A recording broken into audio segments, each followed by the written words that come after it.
Once upon a time in a bustling city, there lived a young couple named Arman and Aisha. They had been married for 7 years.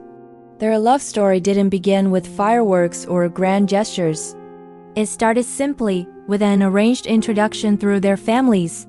At first, both were unsure, wondering if two strangers could really build a life together. But time, patience, and small acts of kindness slowly built a bond stronger than either of them had imagined. In the early days of their marriage, life seemed beautiful. Arman would come home from work with little surprises.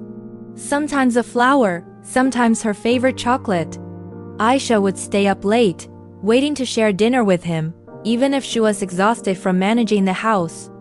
They weren't perfect, but they laughed often, dreamed together, and promised to always stand by each other.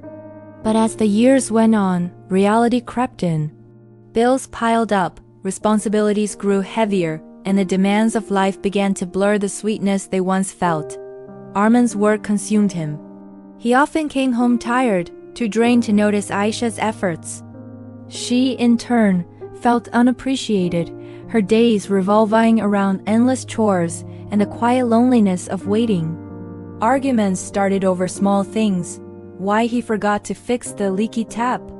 Why she left the lights on. Why dinner wasn't ready on time. Why he didn't call when he was late. Neither realized that these were not really about taps or lights or dinner. They were about unspoken needs, about a love that still existed, but was struggling to breathe.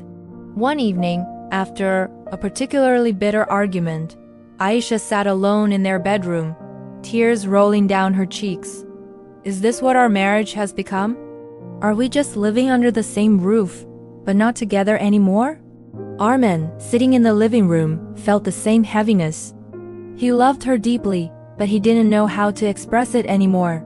Work pressure, financial stress, and unspoken frustrations had built walls between them. The next morning, silence hung heavy in the house. They avoided eye contact, their words short and sharp. But deep inside, both were longing for something simple, a touch, a kind word, a reminder that their love was still alive. Life, as if sensing their need for a wake-up call, intervened one evening. Arman had been driving back from work when his car skidded on the wet road and hit the divider. It wasn't a major accident, but it was enough to leave him shaken, bruised, and unable to move comfortably for days. When Aisha received the call, her heart sank. All the anger, all the complaints disappeared in that moment. She rushed to the hospital, her hands trembling, her eyes filled with tears. Arman, you scared me, she whispered. He looked at her, eyes soft with regret. I'm sorry, Aisha. I've been so caught up that I forgot what really matters. That accident became a turning point. During his recovery, Aisha cared for him day and night. She cooked his favorite meals, reminded him of his medicines, and even teased him gently when he tried to act strong. For the first time in years, they slowed down and simply spent time together. They really talked about their fears, their frustrations, their dreams. Arman admitted how the pressure of being a good provider had made him distant. Aisha confessed how lonely and unseen she had been feeling. One evening, as they sat together watching the sunset from their balcony, Arman held her hand. I realized something, Aisha. Life can change in a second. And if it does, I don't want my last memory to be of us arguing over nonsense. I want it to be of us, loving each other like we promised. Her eyes welled up, but this time with hope. Then let's start again, she whispered. From that day, they made small but powerful changes. Arman promised to give time, not just money, to their relationship. He began helping with small household chores, surprising her with breakfast sometimes, or just sitting with her in the kitchen while she cooked.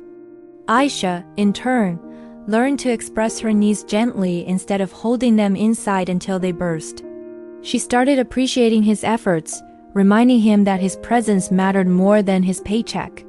They brought back old traditions, Friday night dinners together, weekend morning walks, and once a month, a little date, even if it was just tea at a roadside stall. They laughed again, they teased each other, and they held hands without reason. Their love wasn't perfect, but it was alive again.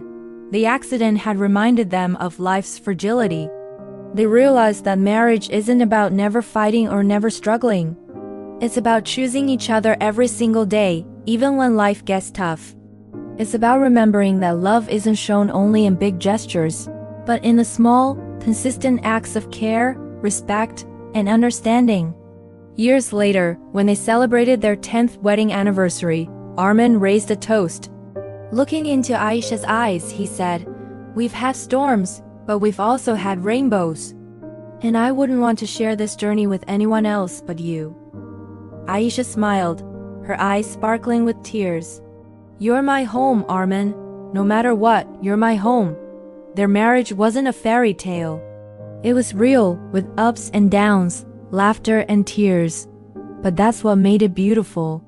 Because in the end, true love isn't about perfection.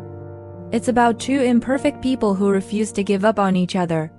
And Armin and Aisha's story became just that, a reminder that love is not only about falling in love once, but about falling in love again and again, with the same person, despite life's challenges.